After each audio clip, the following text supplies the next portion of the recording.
Hi friends, எல்லாருக்கும் வணக்கம். எனக்கு எப்படி ஈஸியாக நல்லா டேஸ்ட்டாக குழந்தைங்களுக்கு பிடிச்ச மாதிரி மஷ்ரூம் பிரியாணி செய்யணும்னு பார்க்கலாமா? ஃபஸ்ட்டு வந்து மிக்சரில் வந்து இஞ்சி பூண்டு போட்டுக்கலாம். அதுக்கப்புறம் 2 பட்டை 2 லவங்கம் போட்டுக்கலாம்.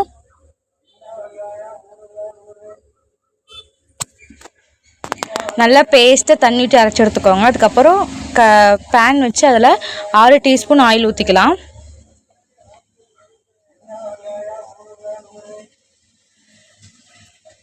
நல்லா ஆயில் காய விட்டுருங்க. காஞ்சக்கப்புறம் நம்ம அரைச்சி வச்சு இஞ்சி பூண்டை பேஸ்ட்டு போட்டுக்கோங்க. இஞ்சி பூண்டு நல்லா கலர் மாதிரி அந்த பச்சை வாசனை போட நல்லா வணக்கிக்கோங்க இஞ்சி பூண்டை. நான் எப்பயுமே இஞ்சி பூண்டை ஃப்ரெஷ்ஷாக தான் செஞ்சு போடுவேன், எப்பயுமே கடையில் வாங்கி போடவே மாட்டேன். நீங்களும் ஃப்ரெஷ்ஷாக செஞ்சு அதோட டேஸ்ட்டு வேறு மாதிரி இருக்கும். அதுக்கப்புறம் ஒரு வெங்காயமும், ஒரு பெரிய வெங்காயம் 3 பச்சை மிளகாய் அரிஞ்சு போட்டுக்கலாம். வெங்காயம் வந்து நல்லா கண்ணாடி மாதிரி வர வரைக்கும் நல்லா வணக்கிக்கோங்க.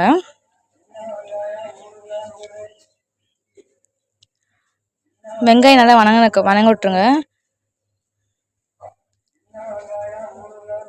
வெங்காயம் வணங்கினதுக்கப்புறம் நம்ம தக்காளி போட்டு நல்லா கிரேவியாக வணக்கிக்கலாம்.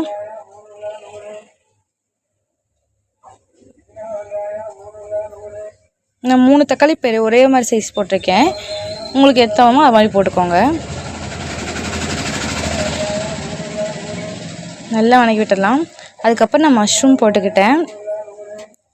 அதோடய நான் புதினாவும் போட்டுக்கிட்டேன். புதினா பிரியாணி ஸ்மெல் இன்னும் நல்லா தூக்கி விடும். அது கூட 1/4 டீஸ்பூன் மஞ்சள்தூள், தேவையான உப்பு போட்டுக்கலாம். போட்டு நல்லா கிண்டி விட்டுருங்க.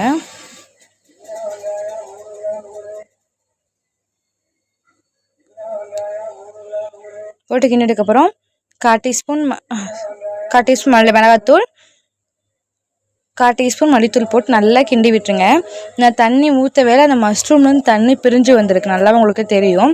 அந்த தண்ணி நல்லா வத்துற வரைக்கும் நல்லா கிண்டி விட்டுருங்க. அப்போ தான் இந்த காளானோட டேஸ்ட் நமக்கு ஃபுல்லாக கிடைக்கும். அதுக்கப்புறம் நான் குக்கரில் வந்து அரிசியும் தண்ணியும் அளந்து வச்சுட்டேன். அதில் வந்து நம்ம வணக்கி வச்சு அந்த கிரேவி போட்டுக்கலாம். இந்த கிரேவி போட்டு நல்லா கலக்கி விட்டுட்டு நல்லா கொதி வந்ததுக்கப்புறம் உப்பு பார்த்துட்டு மூடி வைங்க. கொதிச்சாதான் உப்பு நமக்கு தெரியும் கரெக்டாக. முடிச்சு நான் ஒரு விசில் எடுத்துக்கிட்டேன். அதுக்கப்புறம் நல்லா வாசமாக சூப்பராக இருந்துச்சு பிரியாணி. ஒட்டவே இல்லை துளி கூட குக்கரில். நீங்கள் தண்ணி வைக்கிற அளவு தான் பார்த்து வைக்கணும். புதினா போட்டு நல்லா கிண்டி விட்டு இப்படியே இருக்குன்னா சாப்பாடு அவ்வளோ டேஸ்ட்டாக இருந்துச்சு. கண்டிப்பாக நீங்களும் ட்ரை பண்ணி பாருங்கள். குக்கரில் சுடுகிற ஒட்டவே இல்லை, உங்களுக்கு பார்த்தாவே தெரியும்.